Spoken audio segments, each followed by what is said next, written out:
Well, hey everyone, Andy Surratt from Altaro Software here, coming to you once again from the expo floor at Microsoft Ignite in Orlando, Florida. Now, I've got a guy here who some might call infamous, but he's really a great guy. I've got Ned Pyle here, or as some on Twitter might know him as Nerd Pyle. How's it going? Thank you for having me. Absolutely. You know, I gotta say, Ned, you look absolutely exhausted. They've been having you run all over the place here, haven't they? Yes, thank you for the kind words of how tired I am right now.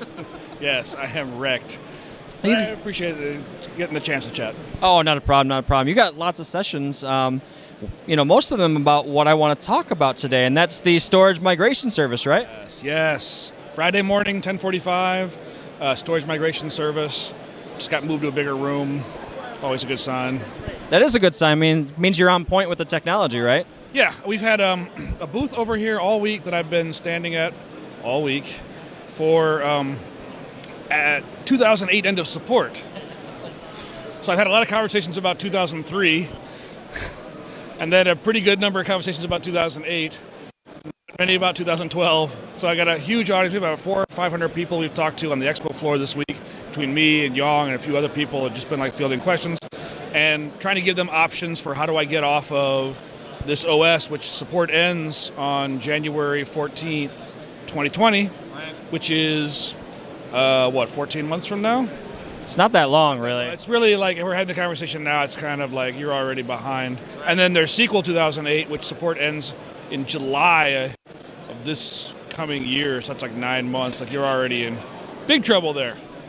So you and I were talking over at the end of support booth for 2008 the other day, and I forget the exact percentage, but you were talking about the percentage of people still on 2003. What was it, like 9% or something like that? It's somewhere in the ballpark of that. We don't actually know. The customers who are on 2003 don't love to tell people about it. And of course, we don't like to talk about it because it makes, it doesn't sound like it's the cutting edge of anything. The nice thing about this story is everybody's wanting to get off. So that's a great story for us, Microsoft, because people are buying new server licenses or getting new Azure instances. And it's good for customers because they're not just getting kicked in the face constantly by WannaCry and a bunch of other nonsense running around that we fixed years ago, and then you're still getting it. Right. So all these people running older operating systems, to my understanding, is really one of the main reasons for the development of the storage migration service, right? Can you talk a little bit more about that? So the storage migration service comes in 2019.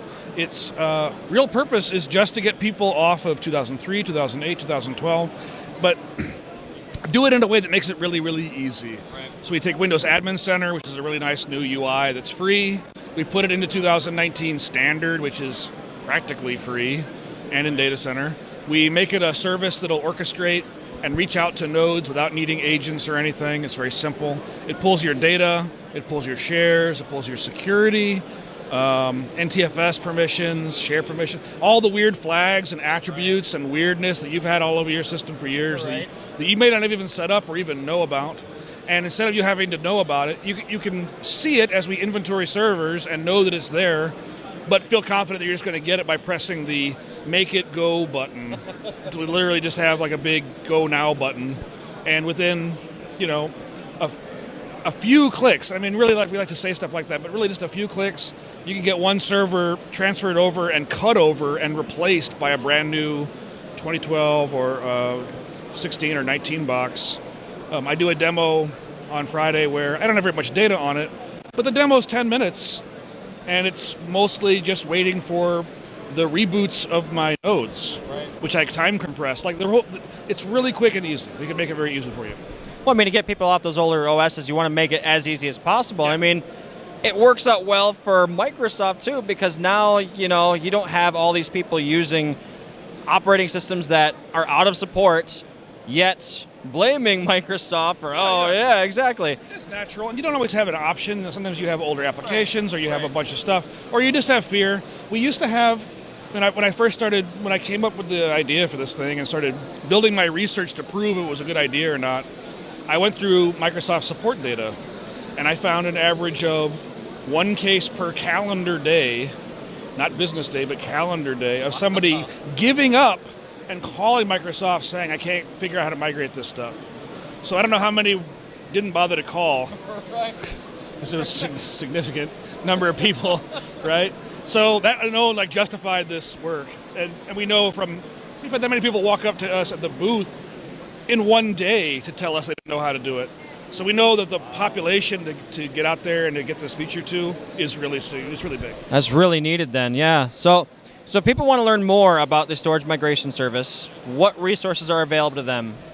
It's all at one URL, aka.ms, storage migration service. I didn't make it real complicated. Gotcha. And for the folks watching, I'll be sure to put the link underneath this video so you can check it out. So for you, Ned, so if people want to connect with you and talk more about it, how can they reach you? You reach me on Twitter at Ned Pyle. You're free to always email. We have an alias for storage migration service called smsfeed@microsoft.com. Or you can just email me, nedpyle@microsoft.com. I don't give a damn. Pretty simple. Well, hey, I appreciate you taking the time to talk to us today. It's been great talking to you and looking forward to seeing more about the storage migration service in the future. Thanks so much.